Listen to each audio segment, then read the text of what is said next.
for Golden Glory, un jeu de type OSR qui a compilé les règlements des 3 volumes principaux de Advanced Dungeons & Dragons 2e édition. J'ai déjà parlé de ce merveilleux jeu basé sur les règlements que j'admire beaucoup de la 2e édition auparavant. Mais savez-vous qu'il y a 3 outils ou aides supplémentaires qui existent, publiés comme attachement officiel pour ce jeu de rôle? Je vous donne les 3 bouquins qui peuvent vous donner beaucoup d'inspiration pour vos joueurs et vous en tant que maître du jeu. Le premier que j'aimerais vous parler est The Adventurer's Guide to Lost Arcana, ce qui est une compilation de magie et de prières pour vos personnages qui sont capables de tirer des sorts dans Golden Glory.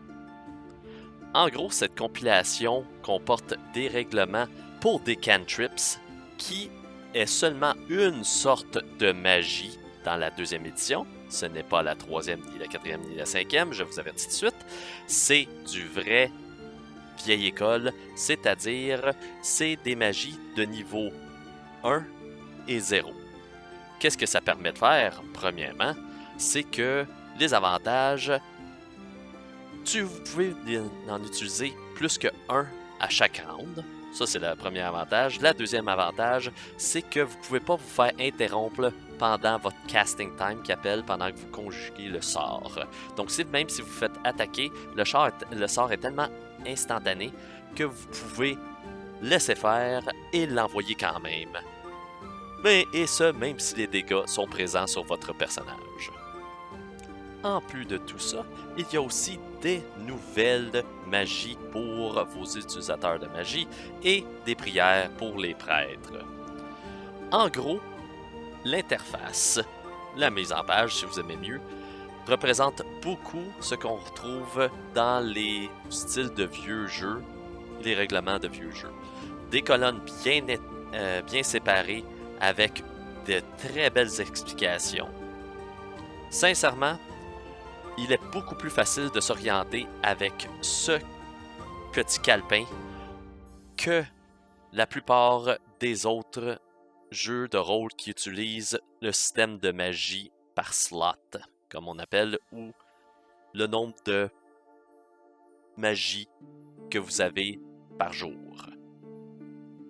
Les nouvelles magies sont très intéressantes et non seulement ça, ça vous permet en tant que joueur et en tant que maître du jeu, d'évoluer au-delà des règlements que vous avez déjà toutes bien lus si vous utilisez For Golden Glory depuis plusieurs années.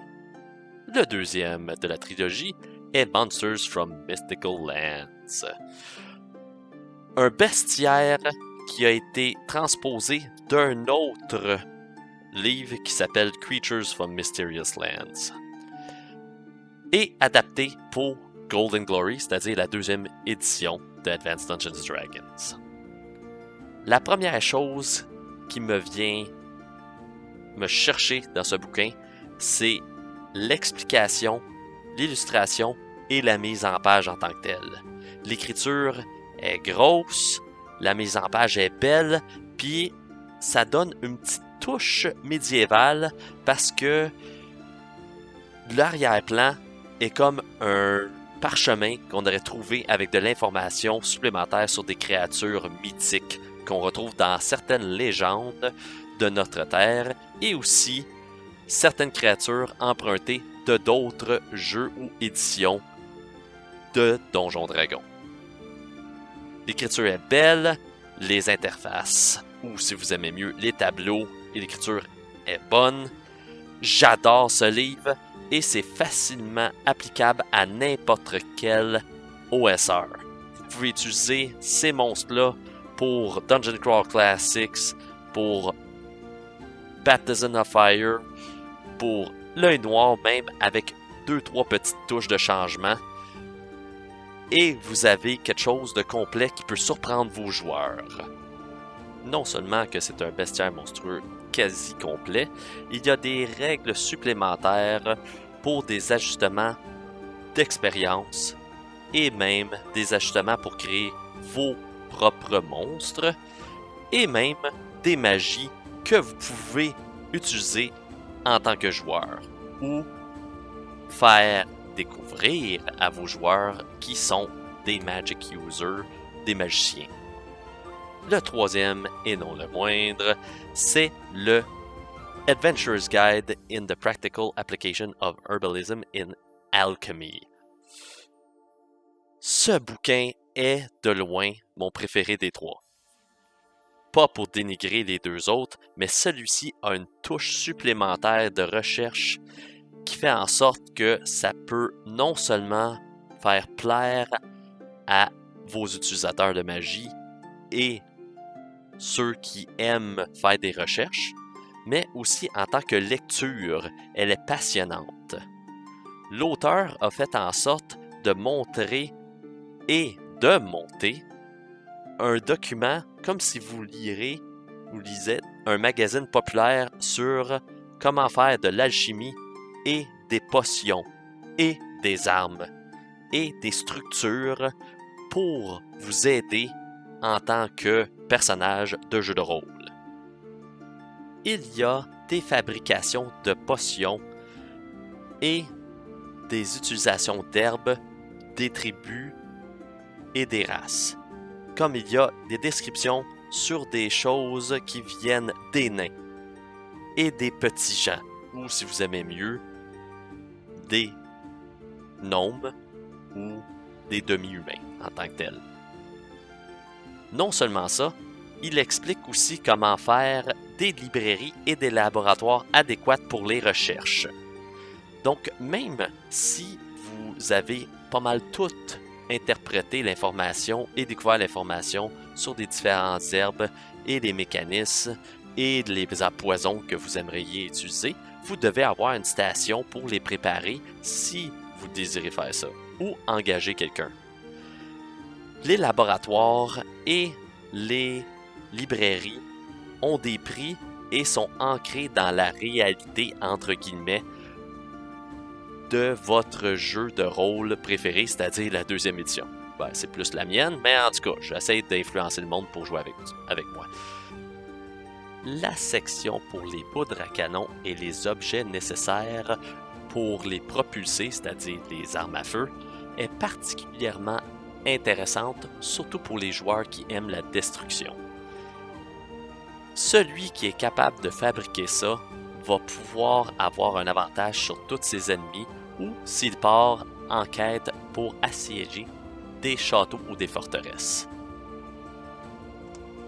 The Practical Application of Herbalism and Alchemy est un must pour tous les personnages joueurs qui aiment faire de la recherche, même pas obligé d'être un magicien ou un prêtre, juste quelqu'un qui aime être un peu plus ancré dans la réalité et avoir beaucoup d'options pour appliquer des poisons, des remèdes ou même faire des armes pour une aventure, une quête. Bref, c'est fait pour n'importe quel jeu en plus. Vous pouvez l'utiliser ce supplément pour non seulement Donjon Dragon ou For Golden Glory en tant que tel ou les Rosseurs, vous pouvez l'appliquer sur des jeux en temps moderne et je vous conseille fortement, c'est celui que j'ai le plus apprécié de la gang.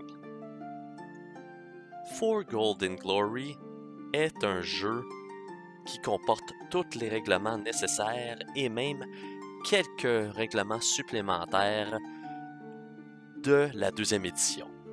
Et juste avec ce livre, vous pouvez avoir des aventures et du bon temps pendant des années à venir.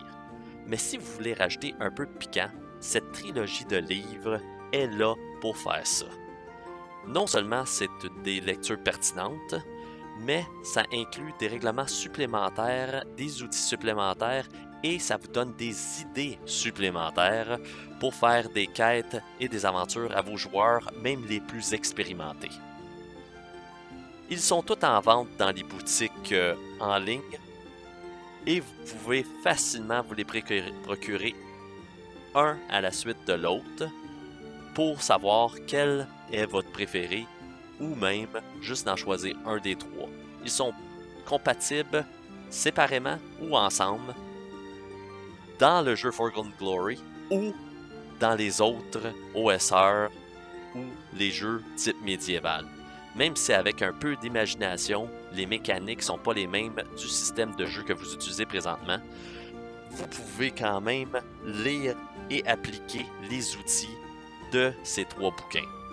Je vous les conseille fortement parce que veux pas, Forgotten Glory est pour moi un des jeux à battre pour la simplicité et les informations.